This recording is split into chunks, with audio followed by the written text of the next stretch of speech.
नमस्कार दोस्तों, मेरा नाम है विशाल। मैं आप सबके लिए लेके आया हूँ स्टॉक बॉक्स का business standard plus financial express का एनालिसिस वीडियो। यहाँ पे हम डिस्कस करते हैं बिजनेस न्यूज़पेपर्स की बढ़िया आर्टिकल्स, सबसे बेस्ट आर्टिकल्स हम आपके लिए पिक करके लाते हैं, सबसे इंपॉर्टेंट आर्टिकल्स, और उन्हें यहाँ डिस्कस करते हैं। तो अगर आपको इंटरेस्ट है बिजनेस के इवेंट्स में, इकोनॉमिक इवेंट्स में, न्यूज़ इवेंट्स में, तो आप अभी इस चैनल को सब्सक्राइब कर लीजिए। हमें लगता है कि नॉर्मल न्यूज़पेपर से ज़्यादा ज़रूरी है बिजनेस न्यूज़पेपर समझना, ताकि आपको अपने जॉब्स, फाइनेंसेस, इन्वेस्टमेंट्स के बारे में सही समझ हो। शुरुआत करूंगा सबसे पहले आर्टिकल के आज के।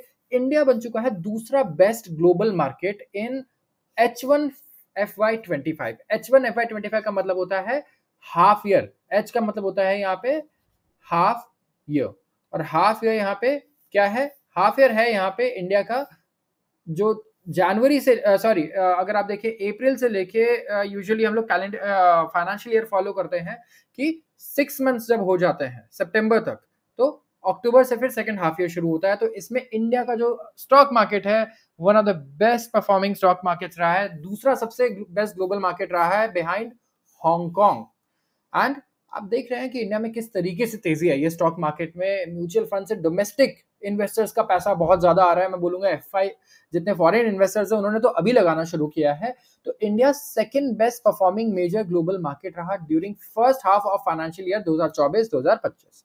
एंड हांगकांग के बाद हांगकांग रहा है नंबर 1 पे। एंड अगर आप देखें तो सिंगापुर, यूएस, चाइना, ये टॉप 5 बेस्ट परफॉर्मिंग मार्केट्स रहे हैं, स्टॉक मार्केट्स रहे हैं पूरी दुनिया में। तो इंडिया यूजुअली क्या होता है, इंडिया जो है वो बेस्ट परफॉर्मिंग मार्केट रहता है इस पीरियड में। लेकिन हांगकांग मार्केट में हमें लेट सर्ज आती हुई नजर आई जब आपने देखा कि चाइना ने स्टिमुलस अनाउंस किया, तो चाइनीज और हांगकांग मार्केट में काफी तेजी आ गई। लेकिन इंडियन मार्केट जहां बिल्कुल लाइफ हाई पर चल रहा है, लाइफ हाईज बनाते जा रहा है, चाइनीज और हांगकांग मार्केट काफी पिटे हुए थे, ये दोनों के दोनों, अगर आप देखें पिछले 2 से 3 सालों में। तो ये विनर्स देख सकते हैं आप इस साल के, Hong Kong, India, Singapore, US, Nasdaq and China. लगाज कौन रहे हैं? France, Japan and South Korea. तो काफी बढ़िया रिटर्न देखने को मिले। कुछ स्टॉक्स हैं जो बहुत बढ़िया रिटर्न दे चुके हैं इस साल, जैसे ट्रेंड करीब 92% का return, MNM Mahindra and Mahindra 61%, Shriram finance 52%, BEL Bharat electronics 41.5% and Airtel ने दिया है 40% का रिटर्न। आप कई लोग आप में से जो व्यूअर्स हैं वो स्टॉक मार्केट में पैसा नहीं लगाते होंगे, लेकिन आप देखिए कि जो कंपनीज जिनके आप प्रोडक्ट्स यूज करते हैं, आप शॉपिंग करते हैं, मोबाइल रिचार्ज कराते हैं, कितना बढ़िया रिटर्न दिया इन्होंने इस साल। तो अगर आपने थोड़ा सा कुछ बजट निकाल करके इन्वेस्ट किया होता किसी फंड में, या खुद से ही अगर इन्वेस्ट किया होता स्टॉक्स पिक करके, तो शायद आप बढ़िया रिटर्न्स पे इस साल बैठे होते। आते हैं अगले आर्टिकल पे। प्राइवेट सेक्टर केपेक्स जूम्स 42% इन Q2। अब थोड़ा सा मैं इसका बैकग्राउंड भी दूंगा आपको, तो आपको बड़े अच्छे से समझ में आएगा ये आर्टिकल क्या कह रहा है और इसका क्या, क्यों ये इंपॉर्टेंट है। अभी हम लोग डिस्कस कर रहे थे कि इंडिया में जो ग्रोथ है ना, हमारी जीडीपी ग्रोथ, इसको हम लोग जीडीपी से आते हैं। जीडीपी ग्रोथ काफी ज्यादा डिपेंडेंट है, मैं बोलूंगा बिल्कुल डायरेक्टली कोरिलेटेड है गवर्नमेंट के स्पेंडिंग से। गवर्नमेंट के केपेक्स बोलते हैं हम, capital expenditure. Capital expenditure basically जो इन्वेस्टमेंट से रिलेटेड एक्सपेंडिचर है हमारे। इन्वेस्टमेंट जब गवर्नमेंट बढ़ाती है तो ग्रोथ और बढ़ता है, और सरकार जब इन्वेस्टमेंट करना बंद कर दे या कम कर दे तो ग्रोथ नीचे आ जाता है। इंडिया की फिलहाल ये स्टोरी है। तो हम लोग को क्या प्रॉब्लम है इस टाइम पे? हमें इन्वेस्टमेंट चाहिए ग्रोथ के लिए, है ना। तो इन्वेस्टमेंट कहां से आ रहा है? अभी सरकार से आ रहा है। सरकार कितना इन्वेस्ट करेगी? उधार ले लेके इन्वेस्ट करना होता है, फिर हम कहेंगे कि देखो सरकार ने हमें उधार में डाल दिया है, ये भी इशू है। तो यहाँ पे प्रॉब्लम रहती है पैसों की। तो पैसा फॉरेन इंस्टीट्यूशन से भी आता है और डोमेस्टिक कंपनीज से भी। या तो बाहर की कंपनीज इंडिया में पैसा निवेश करें तब भी ग्रोथ बहुत बढ़िया होगा, जैसे चाइना में हुआ, हर जगह पे हुआ। और या फिर इंडिया की कंपनीज जब पैसा निवेश करना शुरू करें, तो वैसे ही इंडिया में प्राइवेट सेक्टर ने 42% ज्यादा यहां पर इन्वेस्ट किया है Q2 में। प्राइवेट सेक्टर कंपनीज ने अनाउंस किया फैक्ट्री सेटअप करेंगे, दूसरे प्रोजेक्ट्स स्टार्ट करेंगे worth 4.1 trillion rupees. Trillion rupees में है ये। इन द 3 मंथ्स एंडेड सितंबर, पिछले 3 महीनों में। एंड 42% राइज है ये, अगर आप पिछले साल का डेटा देखें। और कहीं ना कहीं गवर्नमेंट भी बोल रही थी कि यार देखो ऐसा है कि प्राइवेट सेक्टर को यहाँ पे इन्वेस्ट करना होगा, ठीक है, तभी इंडिया में ग्रोथ आएगी। एंड फॉरेन डायरेक्ट इन्वेस्टमेंट जो हमें लाना है उसके लिए तो गवर्नमेंट काम कर ही रही है। तो ये बहुत जरूरी है कि इन्वेस्टमेंट्स इंडिया में आए। अभी गवर्नमेंट ने बोला कि उनका टारगेट है $100 बिलियन का एफडीआई लाने का इंडिया में। लेकिन मैं बोलूं अभी तक एफडीआई की हालत बड़ी खस्ता रही है। इंडिया में पिछले 2 से 3 साल का अगर आप डेटा देखेंगे तो अब जाके एफडीआई में थोड़ा अपटिक आया है, नहीं तो 2 से 3 महीने पहले जब हम आर्टिकल देखते थे ना एफडीआई के, तो लगता था कि कब इंप्रूवमेंट आएगी, और वर्स हो रही थी सिचुएशन। करीब 70% 80% ड्रॉप आ गया था एफडीआई में, फॉरेन डायरेक्ट इन्वेस्टमेंट में इंडिया में। तो ये एक बहुत बड़ा प्रॉब्लम रहा। कुछ लोग इलेक्शन को भी ब्लेम करते हैं कि election year foreign investments usually नहीं आना चाहते हैं, वो वेट करते हैं। तो शायद में भी ये हुआ हो, तो अगले 2 से 3 साल फिर हमें बहुत बढ़िया एफडीआई दिखना चाहिए, क्योंकि $100 बिलियन की हमें हर साल जरूरत है अगर हमें वर्ल्ड लीडर बनना है, हमें बढ़िया जो जीडीपी हमारे टारगेट्स हैं 2030 के वो अचीव करने हैं। तो गवर्नमेंट की अनाउंसमेंट आई, गवर्नमेंट ने तो बोला है रोड, रेलवेज और कुछ नए प्रोजेक्ट्स हम इसमें इन्वेस्ट करने वाले हैं 1.4 ट्रिलियन रुपीज। जो total value of project announcement है इस क्वार्टर के, ये हो चुके हैं 5.49 ट्रिलियन रुपीज। एंड यहाँ पे आपके लिए इंपॉर्टेंट क्यों है, देखिए एक तो आपके देश की जीडीपी ग्रो कर रही है, तो उसमें आपका क्या फायदा हो रहा है। सबसे पहले तो देखिए, इन्वेस्टमेंट आएगी तो बाहर से कंपनीज भी आएंगी, या प्राइवेट सेक्टर भी जब ज्यादा इन्वेस्टमेंट करेगा तो आपके जो भी स्किल्स है ना उसकी वैल्यू और ज्यादा बढ़ जाएगी। अब बोलो कि भाई देखो, मैं तो जो स्किल्स हैं उन पे कुछ काम नहीं कर रहा, मेरे स्किल की वैल्यू अचानक से कैसे बढ़ जाएगी। अब सोच लीजिए आपके पास कोई भी नॉर्मल स्किल हो, पहले वहां पे 2 कंपनीज थी और अगर वहां पे अब 10 कंपनीज हैं, सेम सेट ऑफ स्किल्स की वैल्यू बहुत ज्यादा बढ़ जाएगी, क्योंकि वो अपने आप स्केर्स हो जाएगा। तो इंडिया में फिलहाल प्रॉब्लम है हमारे पास अनएम्प्लॉयमेंट से रिलेटेड। तो इसको सॉल्व करने का तरीका सिर्फ एक ही है कि बाहर से फॉरेन डायरेक्ट इन्वेस्टमेंट आए और इंडिया की कंपनीज भी पैसे इन्वेस्ट करे एंड जॉब्स क्रिएट हो। तो एग्जिस्टिंग स्किल वाले लोगों को फायदा होगा, कॉलेजेस में जो बच्चे पढ़ रहे हैं उनका जो आउटलुक है मैं बोलूंगा वो काफी ज्यादा बेटर हो जाएगा अगर इस तरीके से अभी इन्वेस्टमेंट्स ऐसे आती रही। तो ऑफकोर्स ये तुरंत नहीं है कि इन्वेस्ट फैक्ट्री कल ही शुरू हो जाएगी, बट जब तक कई सारे बच्चे जो अभी एडमिशन ले रहे हैं व्हेन दे ग्रेजुएट, तो काफी सारी ओपनिंग्स होगी उनके लिए अगर ये प्रोजेक्ट्स वहां पर जाके कंप्लीट होना स्टार्ट हो जाते हैं। तो प्रोजेक्ट कंप्लीशंस थोड़े स्लो रहे हैं प्रीवियस क्वार्टर से, and private sector and government ने टुगेदर 0.8 ट्रिलियन रुपए के प्रोजेक्ट्स कंप्लीट किए हैं सितंबर क्वार्टर में, as compare to almost 2 trillion during the same period last year. तो करीब यहाँ पे थोड़ा ड्रॉप मिला है प्रोजेक्ट कंप्लीशन में। तो मैन्युफैक्चरिंग सबसे बड़ा कंट्रीब्यूटर रहा है, नए प्रोजेक्ट अनाउंसमेंट मैन्युफैक्चरिंग में आए सबसे ज्यादा 3.39 ट्रिलियन रुपी, एंड मैन्युफैक्चरिंग सबसे ज्यादा जॉब्स क्रिएट करता है हमारे लिए। और गवर्नमेंट का फोकस भी यही है कि एग्रीकल्चर से फोकस आए मैन्युफैक्चरिंग पे, जहां पर सबसे ज्यादा बढ़िया जॉब्स भी क्रिएट हों, थोड़ी better off standard of living भी मिले लोगों को। आते हैं अगले आर्टिकल पे, Samsung plans to cut thousands of job globally. Samsung दुनिया की सबसे बड़ी कंपनीज में से एक बहुत बड़ी कंग्लोमरेट है, और इन्होंने एक शॉकिंग अनाउंसमेंट किया। इन्होंने कहा कि ये ले ऑफ करेंगे, जॉब से निकालेंगे अपने वर्कर्स को in South East Asia, Australia, New Zealand. इनका as a part of plan जिसमें ये रिड्यूस करना चाहते हैं ग्लोबल हेड काउंट को, मतलब जो ग्लोबल हेडकाउंट है, लोग हैं जिनके अंदर काम कर रहे हैं, उन्हें ये कम करना चाहते हैं बाय थाउजेंड्स ऑफ जॉब्स। तो जो ले ऑफ है इससे करीब सैमसंग के 10% वर्कफोर्स अफेक्ट हो सकते हैं इन मार्केट्स में। ऑल्दो हर एक सब्सिडरी का जो नंबर है ये वेरी करेगा, कहीं पे हो सकता है 20% फायर हो जाए, कहीं पे हो सकता है 0% भी फायर हो, या सिर्फ 1-2% फायर हो। तो जॉब कट प्लान है ओवरसीज सब्सिडरीज के लिए भी जो 10% तक पहुंच सकती है। एंड साउथ कोरियन कंपनी के करीब करीब 1,47,000 स्टाफ है overseas, more than half of its total employee of more than 2,67,800 according to its latest sustainability report। and ये साउथ कोरिया में ले ऑफ्स नहीं करने वाले, इनका कहना है साउथ कोरिया में ये किसी टाइप का ले ऑफ नहीं करने वाले, जो ले ऑफ होगा वो ग्लोबल होगा, दूसरे मार्केट्स में जो इनके ब्रांचेस हैं वहां होगा। तो सैमसंग स्टाफ डिफरेंट टीम्स में सिंगापुर में इनको प्राइवेट मीटिंग में बुलाया गया एचआर मैनेजर्स के साथ, और अपने रिपोर्टिंग मैनेजर्स के पास इन्फॉर्म किया गया कि यहाँ पे रिट्रेंचमेंट होगा, एंड सेवरेंस पैकेज डिटेल्स भी दी गई। तो कुछ ओवरसीज सब्सिडरीज हैं जो अभी रूटीन वर्कफोर्स एडजस्टमेंट्स कर रही है अपने ऑपरेशनल एफिशिएंसी को इंक्रीज करने के लिए। अब सैमसंग ने कोई नंबर के टर्म्स में लगता है हमें बताया तो नहीं है कि क्यों ऐसा कर रहा है, बट मे बी सैमसंग यहाँ पे एक्सपेक्ट कर रहा है कि शायद ग्रोथ बहुत ज्यादा ना आए, तो वो अपनी एफिशिएंसी और प्रॉफिटेबिलिटी को इंक्रीज करने के लिए स्टेप ले रहा है। या फिर ऐसा हो सकता है कि अब हमारा इतना ज्यादा ऑटोमेशन अडॉप्शन हो रहा है, हर जगह एआई हर जगह आ चुका है, ये सारी चीजें काफी मदद कर सकती हैं सैमसंग की, कि जो काम वो 10 लोगों से करवा रहा था अब शायद वो 8 लोग ही कर दें। तो एआई अभी इंडिपेंडेंटली काम नहीं कर सकता बहुत सारे, लेकिन असिस्टेंस काफी अच्छी प्रोवाइड कर सकता है, जिससे एक आदमी जो 4 घंटे में काम करता था शायद वो सिर्फ 5 मिनट में कर पाए। ऐसे काफी सारे काम है जहां पे इतने बड़े मार्जिन से फर्क पड़ा है।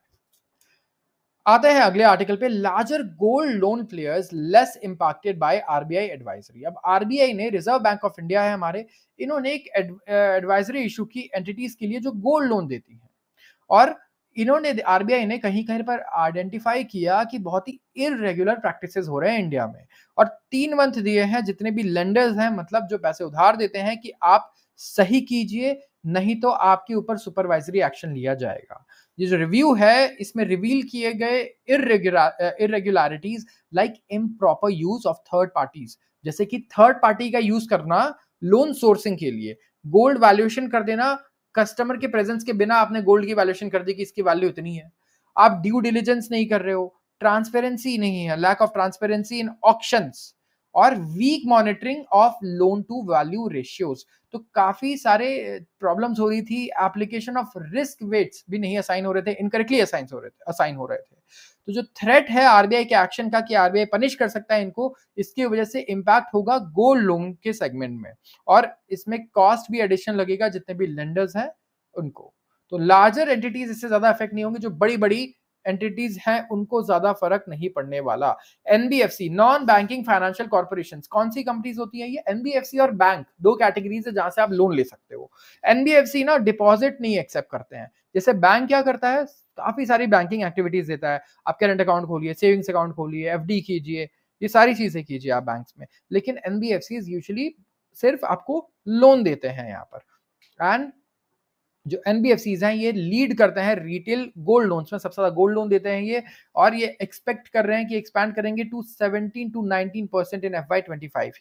यील्ड्स भी एक्सपेक्टेड हैं to be lower by 200 to 300 basis points peak level से, एज कंपेयर टू 4.5 ईयर्स जो था। तो यहाँ पे जो ग्रोथ है गोल्ड लोन के बुक में एनबीएफसीज में, ये गोल्ड प्राइसेस से ड्रिवन है। अभी गोल्ड प्राइसेस हमें देखने को मिला है कि बहुत ही बढ़िया रहा इस साल। आप में से मुझे लगता है ज्यादातर लोगों के घर में थोड़ा थोड़ा बहुत तो गोल्ड होगा ही होगा, क्योंकि इंडियन हाउस होल्ड्स गोल्ड को बहुत पसंद करते हैं, और गोल्ड ने इस बार बेहतरीन रिटर्न दिया है पिछले 1 सालों में। जिन्होंने भी लगाया होगा गोल्ड में पैसा, मुझे लगता है उन्हें किसी भी तरीके का अफसोस नहीं होगा यहाँ पे। तो ये सारी चीजें आई हैं गोल्ड लोन कंपनीज के लिए, और जिसकी वजह से इनके स्टॉक प्राइस पे भी कल हमें असर देखने को मिला है। तो सारी कंपनी से फर्क नहीं पड़ेगा, तो अगर आपके पास कोई बड़ी कंपनी है गोल्ड लोन की, एनबीएफसी है, तो उस पे कोई ज्यादा फर्क नहीं पड़ने वाला लॉन्ग टर्म में। तो लॉन्ग टर्म इन्वेस्टर्स को कुछ ज्यादा डरने की यहाँ पे जरूरत नहीं है, छोटी कंपनीज को हो सकता है इससे थोड़ा फर्क पड़े। आते हैं अगले आर्टिकल पे, manufacturing PMI cools to 8 month low. India में मैन्युफैक्चरिंग, जैसा कि हमने देखा, काफी ज्यादा इंपॉर्टेंट है, और अभी हमने देखा कि जो इन्वेस्टमेंट हुई है ओवरऑल इंडिया में 3.8 ट्रिलियन रुपीस के करीब कहाँ गया है, मैन्युफैक्चरिंग एक्टिविटीज में गया। तो हम काफी खुश हो रहे थे ये पढ़कर ऊपर वाले ही आर्टिकल में। लेकिन अगर आप सितंबर का पीएमआई देखें ना, purchasing manager index, manufacturing index के लिए, तो कुछ खास यहाँ पे नहीं रहा है, थोड़ा सा कूल डाउन होता हुआ नजर आया ग्रोथ। तो परचेजिंग मैनेजर इंडेक्स के थ्रू हम लोग मैन्युफैक्चरिंग सेक्टर के ग्रोथ को मेजर करते हैं कि क्या ये एक्सपैंड कर रहा है या कॉन्ट्रैक्ट कर रहा है। तो 57.5 से गिर करके आया है 56.5 सितंबर में। ये सबसे वीकेस्ट डेटा है जनवरी में। एंड सेक्टर लेकिन अभी भी एक्सपेंशन जोन में ही, मतलब अभी भी बढ़त है, सेक्टर में ग्रोथ है। और अभी हमने देखा कि इन्वेस्टमेंट सबसे ज्यादा मैन्युफैक्चरिंग में गई है। तो आगे जाके जो पीएमआई इंडेक्स आना है, जो डेटा आना है, हमें लगता है ये काफी बढ़िया ही आएगा, जिस हिसाब से मैन्युफैक्चरिंग में इन्वेस्टमेंट हो रहा है, पैसा लगाया जा रहा है। स्टॉक मार्केट में भी आप देखें तो मैन्युफैक्चरिंग से रिलेटेड कई सारी कंपनीज है जिनपे काफी ज्यादा बुलिश है, जितने इंस्टीट्यूशंस भी हैं और रिटेल भी हैं, क्योंकि इंडिया में गवर्नमेंट का फोकस है कि मैन्युफैक्चरिंग पे फोकस किया जाए। इंडिया में मैन्युफैक्चरिंग में फोन्स आए, रेफ्रिजरेटर्स, इलेक्ट्रॉनिक्स आए, डिफेंस इक्विपमेंट्स इंडिया में मैन्युफैक्चर हो, और ईवी से रिलेटेड, एनर्जी से रिलेटेड इक्विपमेंट्स, टेलीकॉम इक्विपमेंट्स, हर चीज पे फोकस है कि इंडिया में मैन्युफैक्चरिंग आए। सो यस, इन्वेस्टमेंट भी सबसे ज्यादा यही नजर आ रहा है हमें। तो यहाँ पे मोमेंटम जो है मैन्युफैक्चरिंग सेक्टर में थोड़ा सा सॉफ्ट हुआ है सितंबर में, क्योंकि बहुत ही स्ट्रॉन्ग ग्रोथ थी समर के महीने में, बहुत ही बढ़िया ग्रोथ थी। तो ये तो होता है कि सॉफ्ट होगा, क्योंकि इतना बढ़िया चल ही रहा था ये। तो इनपुट प्राइसेस थोड़े ज्यादा महंगे हो गए हैं, जो रॉ मटेरियल लगता है चीजों को बनाने में, यहाँ पे थोड़ा एक्सपेंसिव हो गया है ये। And factory gate price inflation थोड़ा कम हुआ है, तो जिससे क्या हो रहा है, मैन्युफैक्चर के मार्जिन में ना थोड़ा कंप्रेशन आ रहा है, प्रॉफिट ग्रोथ थोड़ी कम हो रही है, जिसकी वजह से कंपनीज के हायरिंग डिमांड पे भी फर्क पड़ा है। जब इनपुट कॉस्ट बढ़ने लग जाता है ना चीजों को बनाने का, तो कंपनी एकदम से प्राइस नहीं बढ़ा सकती है। जैसे अगर प्राइस बढ़ गया किसी रॉ मटेरियल का, ऑयल का, तो ऐसा नहीं कि कल को मैगी के जो प्राइस है 10 रुपए वाला पैकेट आपको 15 रुपए में मिलने लग जाएगा अगले महीने से। ऐसा कभी नहीं होगा।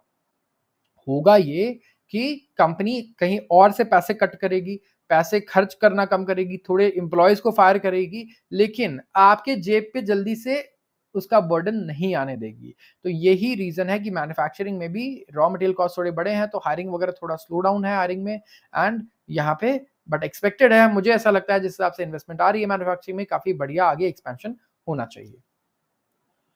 आते हैं अगले आर्टिकल पे, और ये है एक एडिटोरियल आर्टिकल। ये एडिटोरियल आर्टिकल है टाइम फॉर पॉलिसी इन्फ्लेक्शन।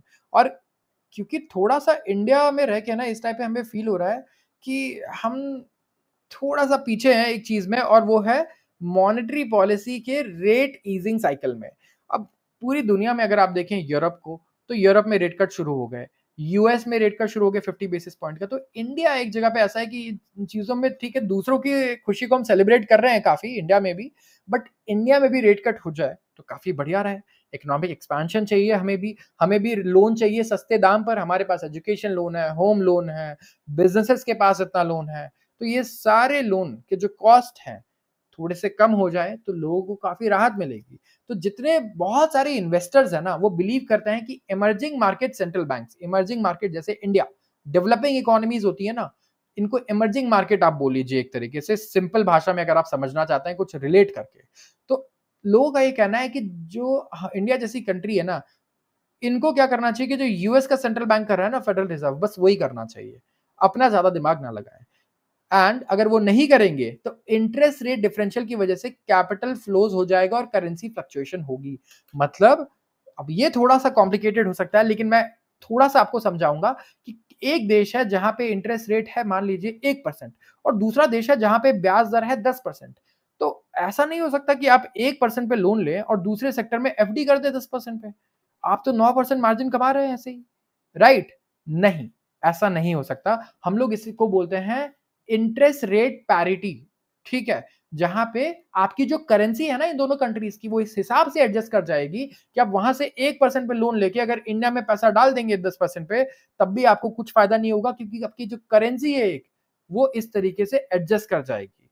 सो ताकि ऐसा ना हो, इसीलिए करेंसीज ऐसे एडजस्ट करती हैं। तो जब करेंसी ऐसे एडजस्ट करेगी तो करेंसी में वॉलेटिलिटी भी तो आएगी, है कि नहीं?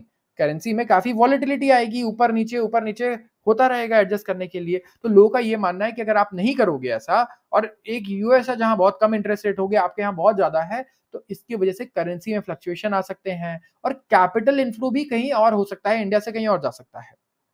इंडीड फेडरल रिजर्व का जो पिवट है और जो ईजिंग है सितंबर में, इसकी वजह से पॉलिसी फ्लडगेट ओपन हो गए इंडिया में। एशिया में अगर आप देखें तो फिलीपीन के सेंट्रल बैंक ने पॉलिसी रेट कट किया है 25 बेसिस पॉइंट से, एंड आरआरआर जो रिजर्व रिक्वायरमेंट रेशियो है, इसको 250 बेसिस पॉइंट से कट किया है। इंडोनेशिया के बैंक ने surprisingly 25 basis point rate cut किया। चाइना ने तो अच्छा खासा ही कट किया है इन्होंने, आपने देखा अभी कितना बड़ा स्टिमुलस पैकेज भी दिया। तो आरबीआई का क्या है भाई, हमें ब्याज दर में कब राहत मिलेगी?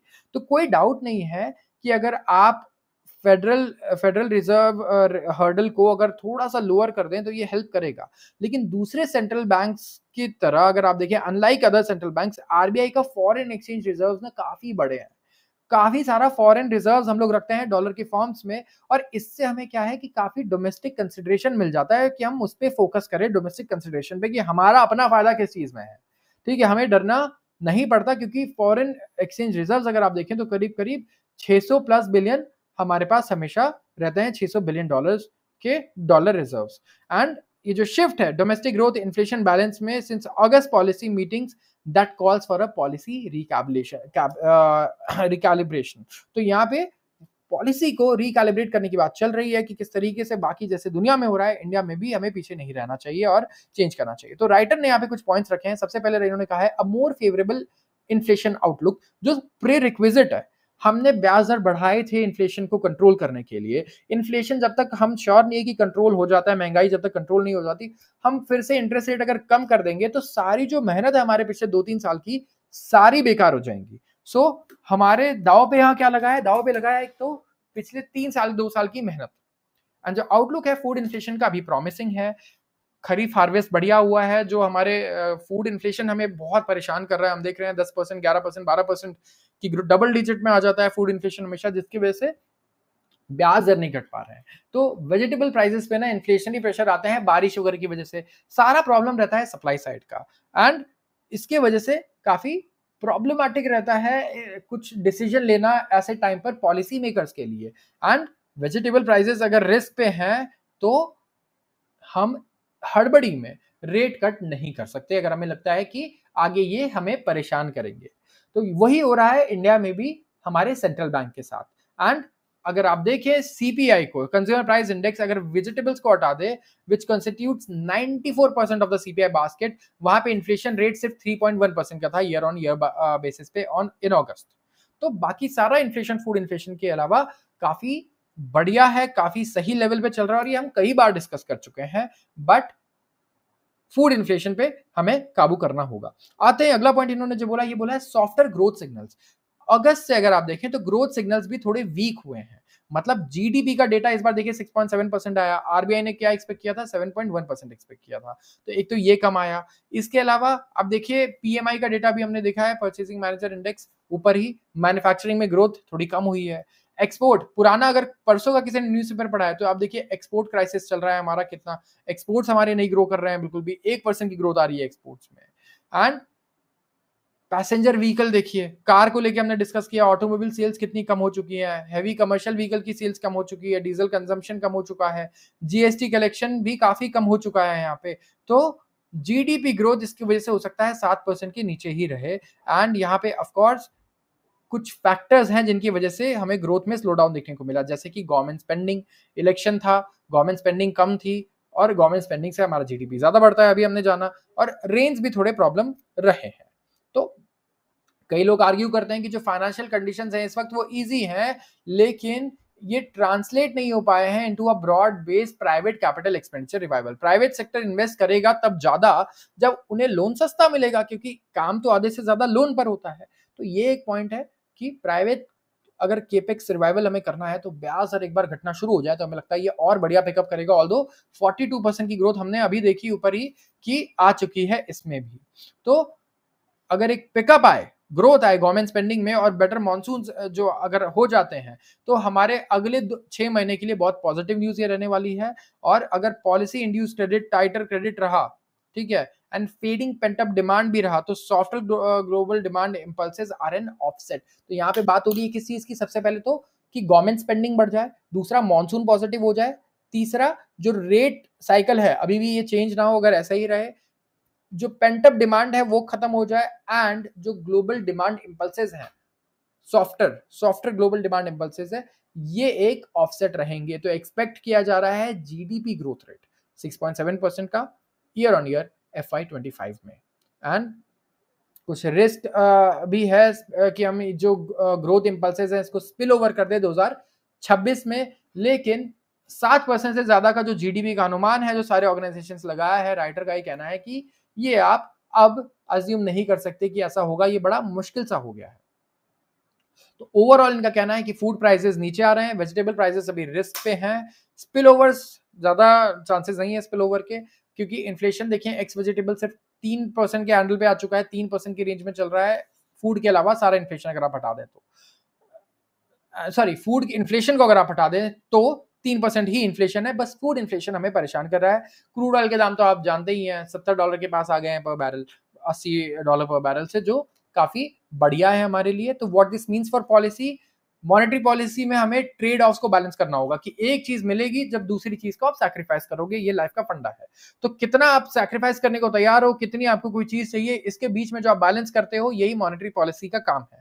2020 अर्ली में अगर आप देखें तो हेडलाइन इन्फ्लेशन काफी बढ़ रहा था, पॉलिसी रेट्स बहुत ही ज्यादा अकोमोडेटिव थे, बहुत ही नीचे था ब्याज दर, तो जो बैलेंस आया रिस्क का, they have called for a withdrawal of accommodation. तो इन्फ्लेशन अभी टारगेट के हिसाब से चल रहा है, तो यहाँ पे हम वेट करेंगे थोड़ा सा, फूड इन्फ्लेशन जैसे ही नीचे आता है we should go for the rate cuts. तब तक हमें ऐसा नहीं करना चाहिए कि हम दूसरों को देख करके कॉपी करने लग जाएं एंड यूएस कर रहा है या बैंक ऑफ जापान की कोई और कर रहा है, चाइना कर रहा है, तो हमें भी वही चीज फॉलो करनी चाहिए। तो आज के लिए बस इतना ही। अगर आपको वीडियो पसंद आ गई हो तो जरूर इसे लाइक कर दें और चैनल को सब्सक्राइब करना बिल्कुल ना भूलें। एंड प्लीज इस वीडियो को जरूर लाइक करें ताकि इसकी रीच और लोगों तक भी जाए।